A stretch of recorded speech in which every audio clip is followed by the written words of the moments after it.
वर्तमान सरकार इसीलिए शासन कर रही है क्योंकि उसे घटनाओं को बुलाना आता है। कैसे? आइए मैं कई सारे उदाहरण के साथ इस क्रोनोलॉजी को समझाता हूँ। पहला उदाहरण है पठानकोट। अटैक हुआ है जनवरी 2016 में। क्रोनोलॉजी के अनुसार पहले अटैक होगा, फिर रैली होगी, फिर उस रैली में नेता जाकर शहीदों के नाम पर वोट मांगेगा। स्क्रिप्ट के अनुसार नेताजी ने वही किया। आप सुनिए। मैं मेरे फर्स्ट टाइम वोटर से कहना चाहता हूं कि आपका पहला वोट पुलवामा में जो वीर शहीद हुए, उन वीर शहीदों के नाम आपका वोट समर्पित हो सकता है क्या? अब शहीदों के नाम वोट मांगने के बाद स्क्रिप्ट ये कहती है कि भारत और पाकिस्तान का मैच होना है। वही हुआ। 2.5 महीने के बाद मार्च 19 2016 को भारत और पाकिस्तान का मैच हुआ।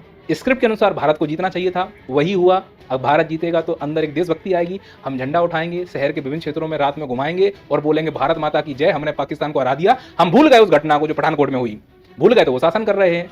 अब मुद्दा क्या है? फिर एक और नया मुद्दा आना चाहिए। फिर होता है उरी अटैक। यह होगा सितंबर 2016 में।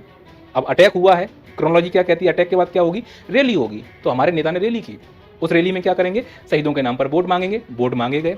अब क्या होगा? अगला भारत और पाकिस्तान का मैच होगा। तो वही हुआ। जून 2017 में लगभग 8.5 महीने बाद भारत और पाकिस्तान का मैच हुआ।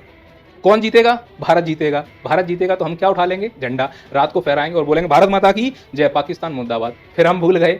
हम पठानकोट भूले क्योंकि क्रिकेट हो गया, हम उरी भूले क्योंकि क्रिकेट हो गया। अब हमें कौन याद रखे? तो फिर घटना करवा दो। तो फिर एक घटना और हो गई कुछ समय के बाद। 14 फरवरी 2019 को पुलवामा अटैक हुआ। पुलवामा अटैक हुआ है, घटना हो चुकी है। अब क्या होगा? रैली होगी। तो प्रधानमंत्री जी फिर रैली में जाएंगे, कहीं केरल जाएंगे, कहीं महाराष्ट्र जाएंगे और रैलियों में वही लंबे लंबे भाषण। हम एक एक आंसू का बदला लेंगे, खून का बदला खून होगा। मेरी रगों में उन्होंने बोल दिया, क्योंकि ये क्रोनोलॉजी है, स्क्रिप्ट है सब। आप समझिए इस चीज को। उनको काम है सिर्फ बोलना। अब बोलने के बाद वोट बटोर के झोला उठा के चल दिए।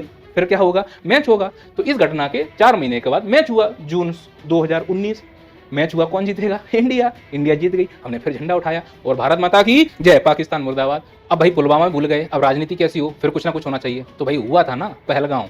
सिक्योरिटी नहीं थी। क्यों नहीं थी? 2-2 घंटे मारते रहे। कहाँ थे सब लोग? ऐसी क्या नपुंसक हमारी सिक्योरिटी व्यवस्था थी? नहीं। क्रोनोलॉजी समझो। घटना हो गई, फिर भाई ने जाकर रैली की और रैली में क्या बोले थे आप सुनिए। पानी और खून भी एक साथ नहीं बह सकता। मतलब समझ रहे हो? खून और पानी साथ नहीं बहेगा। मैच होने वाला है कल 14 सितंबर को। मैच हो रहा है। किसका?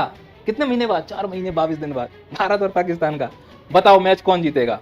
बाबा भगवान कहते हैं मैच जीतेगा भारत। फिर हम क्या करेंगे? रात को निकलेंगे। क्या करेंगे? झंडा फहराएंगे। क्या भूल जाएंगे? इस पहलगांव की घटना को।